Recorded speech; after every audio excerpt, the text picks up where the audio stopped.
Welcome eight health अड्डा YouTube channel. Health अड्डा YouTube channel पर आपका हार्दिक स्वागत। आज एक बहुत इम्पोर्टेंट टॉपिक के ऊपर हम डिस्कस करेंगे। इस टॉपिक में आप बहुत इम्पोर्टेंट जानकारी हासिल करेंगे। स्कूल लंच टाइम, पेरेंट्स सावधान।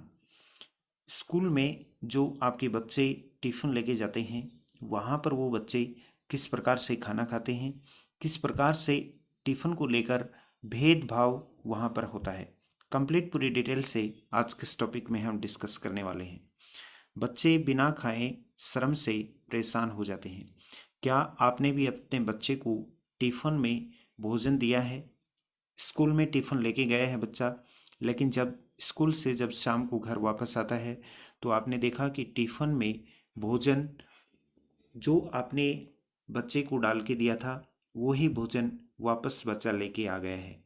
ये आपके लिए बहुत ही जानकारी जो है ये जुटाने का मामला है कि आखिरकार आपका बच्चा भोजन वापस किस वजह से लेके आया है। बच्चे बिना भोजन खाए हुए शर्म के मारे भोजन को वापस भी ला रहे हैं। अगर आपका बच्चा रोजाना लंच बॉक्स का खाना बिना खाए घर ला रहा है तो इसे आप हल्के में न लें। यह संकेत हो सकता है कि वह टिफिन शेमिंग का शिकार हो रहा है। यह एक ऐसी समस्या है जो कई स्कूलों में बच्चों को मानसिक दबाव और हीन भावना में धकेल रही है। स्कूलों में टिफिन के लिए तय मेनू न होने से बच्चे तुलना और तानेबाजी का शिकार बन रहे हैं। मेरे टिफ़िन में मोमोज और ड्राई फ्रूट हैं, तेरे टिफ़िन में सिर्फ रोटी सब्जी जैसे वाक्य बच्चों में आत्मविश्वास को चोट पहुंचा रहे हैं और पढ़ाई पर भी असर डाल रहे हैं। इसलिए आप भी सावधान रहें। यदि आपके बच्चे भी ऐसी हरकत करते हैं या अपना टिफ़िन वापस लेके आते हैं तो आपको सावधान हो जाना चाहिए। क्या होता है टिफ़िन शेमिंग? जब कोई बच्चा घर का साधारण खाना जैसे दाल चावल रोटी सब्जी या पराठा लेकर आता है और दूसरा बच्चा पिज़्ज़ा बर्गर पास्ता या ब्राउनी जैसे महंगे और दिखने में आकर्षक फूड लेकर आता है, तब शुरू होती है टिफ़िन शेमिंग। इतना बोरिंग खाना, तुम्हारे घर में अच्छा खाना नहीं बनता जैसी टिप्पणियां बच्चों को शर्मिंदा कर देती हैं और वे खुद को कमतर समझने लग जाते हैं और इसी की वजह से वो मानसिक रूप से भी टूटने लगते हैं। यदि ऐसी घटना या ऐसे संकेत आपको अपने बच्चे में दिख रहे हैं तो आप तुरंत सावधान हो जाएं और पता करें कि आखिरकार आपका बच्चा भी कहीं टिफ़िन शेमिंग का शिकारी तो नहीं हो रहा है। कई स्कूलों में दो ब्रेक होते हैं। पहला ब्रेक सुबह 9:30 बजे।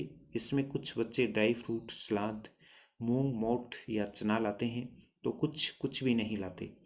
दूसरे ब्रेक में जंक फूड का बोलबाला रहता है जिसमें पिज़्ज़ा बर्गर नूडल्स लाने वाले बच्चे कई बार साधारण रोटी सब्जी लाने वाले बच्चों को चिढ़ाते हैं और वो कहते हैं कि आपके टिफ़िन में कुछ भी नहीं है। छिपकर खाना खाने की भी मजबूरी हो जाती है बच्चों की।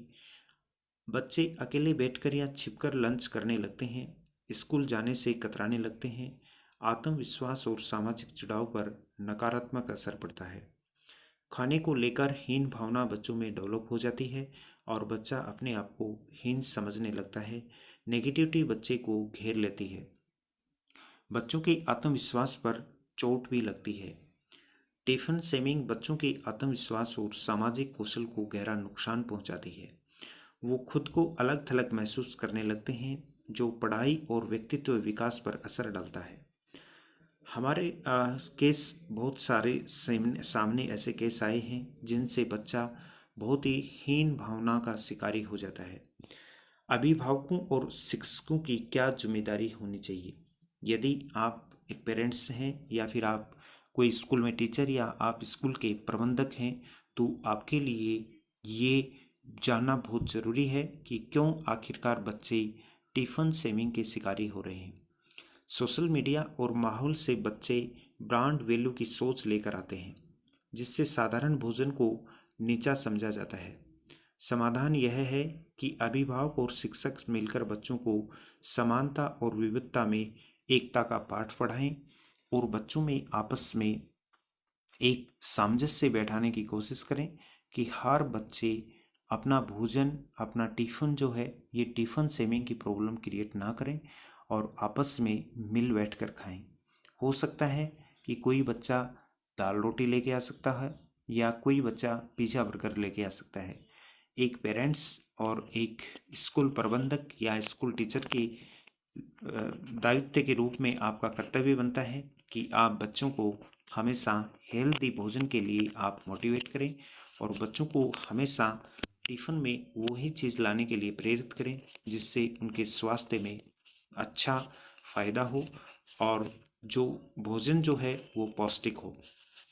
आप या आपका कोई भी जानकार यदि टिफ़िन सेविंग का शिकारी है या फिर आपके बच्चे भी अगर टिफ़िन सेविंग के शिकारी हैं या उनको भी अगर इसी प्रकार की प्रॉब्लम आ रही है या फिर आप जानना चाहते हैं कि आपके बच्चे की जो नकारात्मकता है, हेजिटेशन है, वो किस प्रकार से दूर की जाए, तो आप नियमित हमारे इस यूट्यूब चैनल पर बने रहें। आपको ऐसे ही महत्वपूर्ण टॉपिक नियमित मिलते रहते हैं। स्वास्थ्य से जुड़ी हुई किसी भी जानकारी के लिए आप नियमित हमारे इस यूट्यूब चैनल पर बने रहें।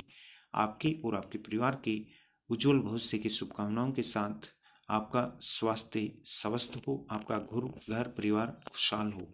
जय हिंद, जय भारत।